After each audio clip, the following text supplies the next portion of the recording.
hype them up, but honestly, I 100% love the way they play. Duck Hunt is a very hard character to like manipulate at a high level properly. You have to literally look 4 moves ahead majority of the time, which is what Zane was literally talking about as we were outside. But PkChris does have Reflector, has plenty of option coverage moves like Short Hop Fair and Nair. Plenty of out of shield options to kind of box with Duck Hunt to prevent Zane really from setting up.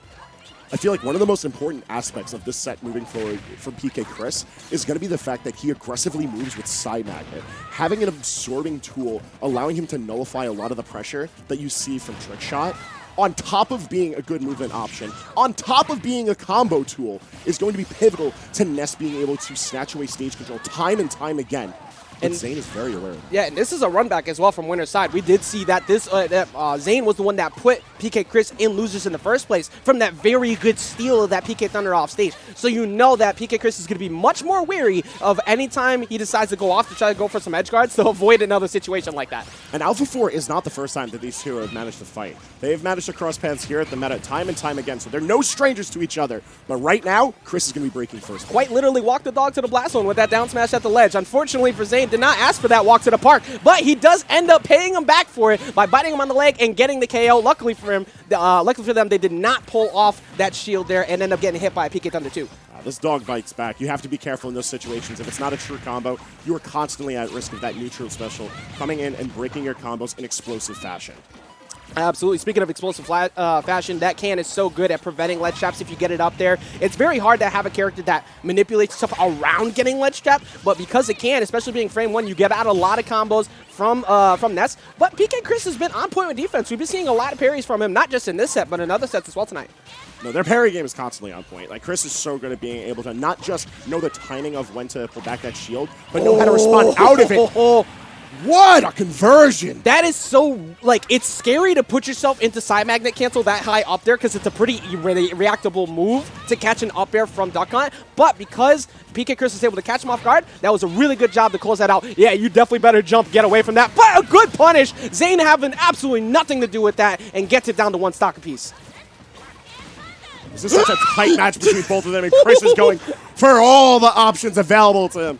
I lost all the oxygen in my body for a second there. Oh, and then almost rolled directly in front of the bat there. That would have been really bad. 106% on board. But, oh, Can's coming in.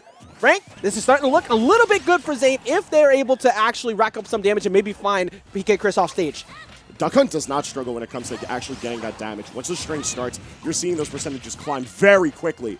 But this is a very dangerous situation for them because Chris is so good at navigating around those projectiles, and the back air manages to snatch him game 1. That happens to the best of them, too. A lot of times, you know, projectile-heavy characters, what do you want to do? You want to set up something that's going to back somebody off with a projectile zone, especially that can in that position. So what do you do as an answer as the opposing player? You make sure you full hop around that and punish them accordingly or force them into shield so you can throw them off stage and get yourself a potential ledge trap. But that time wasn't even necessary because he found the mark with the back air.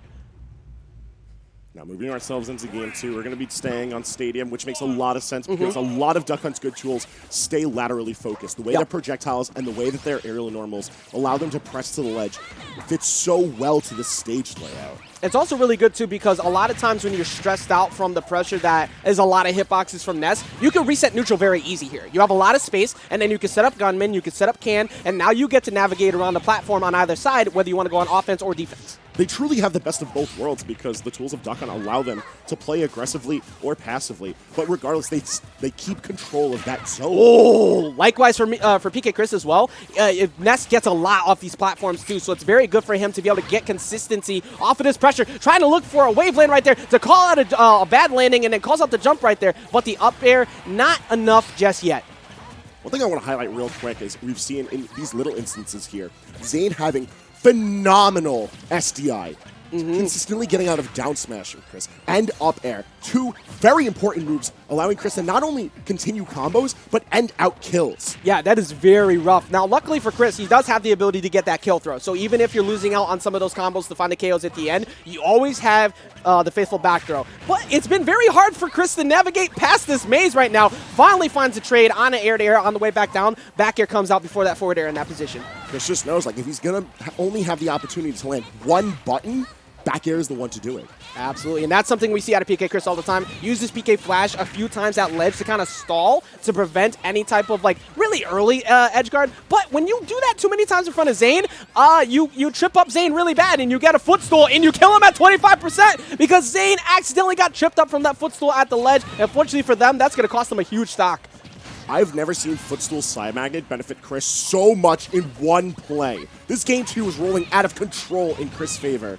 Yeah, that's so scary to do there, too, because you're staring at Duck Hunt when it can directly in front of you at the ledge. It's like, who's directly jumping in front of that? Not many people, but Chris finding himself in a position, trying to go for a few side magnet cancels to find one hit, and then finds the mark of the tipper on that bat. This is currently PkChris up 2 games in the set. This is just phenomenal play. And it's just constant adaptations. You can't rest on your laurels and just sort of figure, oh, I've got a good combo game. I've got a good air game. I know how to play around some projectiles, right? No, you don't know how to just play around Duck Hunt buttons. You have to constantly remain fluid in your pressure. And that's what Chris is doing as he finds his answers out of disadvantage and when he's able to press forward into control of the ledge. Yeah, absolutely. And right now we're going to be aggravating one such soul who loves the game because we're going to Lilat up next. And there's a certain ketchup out there, or ketchum that is out there pretty aggravated. But you know what? We're going to be seeing a switch up. This is not something that I know you're not uncommon to seeing. Zane is a very good multi-character specialist, and we're going to be seeing the Mega Man of all characters come out here. This is a very interesting choice because I feel like Ness has the tools to be able to combo Mega Man very aggressively, and by virtue of how Chris maneuvers with Psy-Magnet, the Mega Buster is not going to have as much control as it typically would, but Metal Blade is going to be fantastic for Zane to be able to deny the aerial space that Chris has been navigating so well throughout this set so far. Yeah, Mega Man is just so good at just kind of capitalizing on anybody who likes to short hop a lot, which is exactly what Ness does. Problem is, they haven't really been able to find that just yet. The Buzzsaw is useful. There you go, though. Finds a forward smash. You try to go for ledge trump there, but that time PkChris saw through it, not going to get hit by the ledge trump lead blade and going to avoid that whole situation. Oh my god, and then air dodge directly straight down in front of a forward smash. Not the best thing for your life expectancy. That was just a series of excellent call-outs on when Chris was actually going to pull the trigger on using Psy-Magnet. Knowing when to switch between the really good zone control options that Mega Man has that are energy-based and when to go for the physical ones. I gotta say, like, what kind of like massive IQ do you have to be able to not only play Duck Hunt at a high skill level, but Mega Man at a high skill level as well? Like, these are two very unorthodox characters in terms of like capable characters in this game, but it's very, very noticeable how good Zane died in that situation. And that forward air is going to take it out from PkChris finding the edge guard. I mean, listen, they can be as smart of a player as they want to be, but they still need to follow through on the execution, and their opponent's adapting just as effectively as they are. Chris is certainly not out of this just yet, and even though the Mega Man is starting to put a damper on the momentum that Chris has built up in the previous 2 games, this is still looking like an even fight, but Zane looking to take the reins as the forward air manages to net the stock. 100% finding that KO. And this, I mean, we've been hyping up PkChris for a good reason. Now, maybe don't do that when I try to hype you up. Almost dies off the side, possibly going to take a hard knuckle here. Somehow avoids 3. But PkChris has been very much on the come up, knows how to navigate a lot of these weird matchups with Ness as well. It's going to be on PkChris to keep this damage mitigation to a minimum because another one of those forward airs is going to kill him if he gets killed high. But you know what? Didn't take any damage, only 33%, and we're looking at a potential elimination here from Zane. Yeah, no, that tail whip after the PK Thunder was following that was just such a good call because it ends up stalling where Mega Man is able to use Rush Coil. Because of that, Zane just not going to be able to have that vertical lift to come back up to the stage. I think we're seeing Zane intentionally throw out a lot of down airs to try and bait approach out of PkChris because you can absolutely auto-cancel that, and then misses the entirety of the free fall right there. That's a free punish that got away from Zane. Now Zane's got to hold the that would have been so bad if Zane decided to jump up, goes for the Shoryuken, does not find it, has to find his way back down, finds the back air, and Frank, all of a sudden, we are back to a very, very even game. It's a very tense situation, but the Mega Upper finds its mark, and Zane is alive. It's a 2-1 count, still favoring Chris. But Mega Man finding value right away. Yo, is Zane a Shoto confirmed? Because Zane also decided to jump out of the seat like with the Shoryu as it happened. Like, definitely felt that one. Obviously, this is a very nail-biter set we got going on here. And now, the trick of the Mega Man, with Lilat as a pick as well, it could have been a very specific counter pick. Let's see if we still see the Mega Man going into this next game, or if we see we hear it on the announcement. We are, in fact, going to get the run back with the Mega Man. Which makes a lot of sense because the Mega Man was able to slow down Chris very well. And slowing down Chris is not an easy job for any character and any player. I mean, slow down Ness in general from kind of just, you know, it's a tall order. Occupying space in front of you. Usually you need a massive disjoint to do so, but you also have plenty of these lemons. You have plenty of forward air potential, but PkChris has done a good job of kind of mixing it up, because usually you see a lot of Nesses who just kind of swing, you know who you are, and then you also see a lot of Nesses who, at the higher level, are good at kind of passively jumping around and making somebody come to them with the anticipation that they thought a forward air was coming.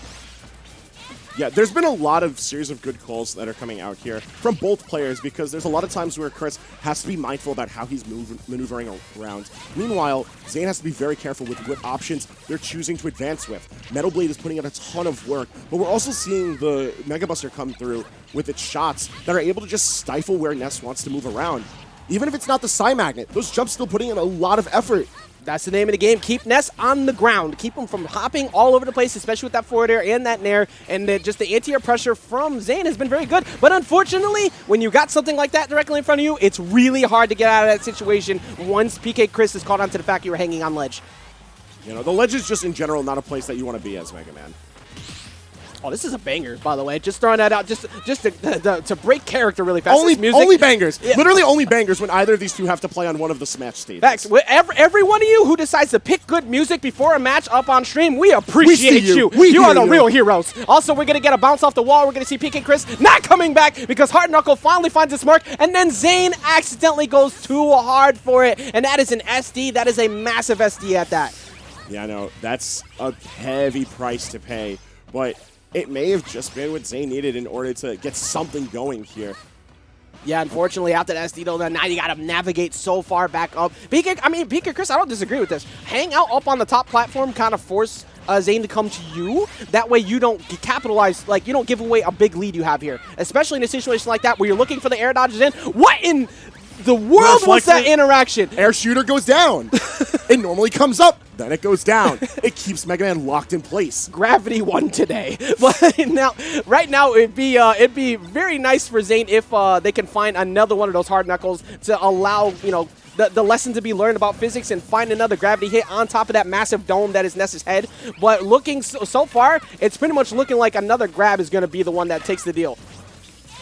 This right now just trying to leverage the forward smash reflector just to get rid of all of this projectile pressure. Meanwhile, Zane slowly but surely moving this battle to the ledge, and this is the perfect spot for to be in. I'm just saying real quick, as a suffering Mets fan, let's just add Ness to the team because he got more hits than us in the past like 5 games. But, oh, there's the Nair off stage, and that is going to be it from PkChris, taking it in a 3-1 fashion. Zane had a couple of heartbreakers in there in terms of what they were able to do in terms of capitalization, the SD, but credit must be given where it's due. PkChris played that immaculately, especially after that Lilac game, kind of figured out, you know what, I could just sit up here, I could chill, I could do that, whatever the hell that was, and just kind of capitalize on your mistakes and make you frustrated and make you come to me. It was just fantastically played. I don't think I've ever seen Chris play at such a slow but controlled pace, and it really paid off big dividends for him. And now he finds himself in losers finals. He's got to fight off against Tilde. Ooh, that's king of the city right now. That sounds so painful to have to deal with that. That is going to be a very stressful match, 100%, as you got to deal with the combo pressure coming in from Falco, but also as a character who suffers on recovery, much like Falco, you have to watch out for not only the reflector that could just smack that PK Thunder away, but also that downer. There's a lot that Chris is going to have to worry about, but at the same time, Tilde isn't safe to work. It's on his own right. Yep.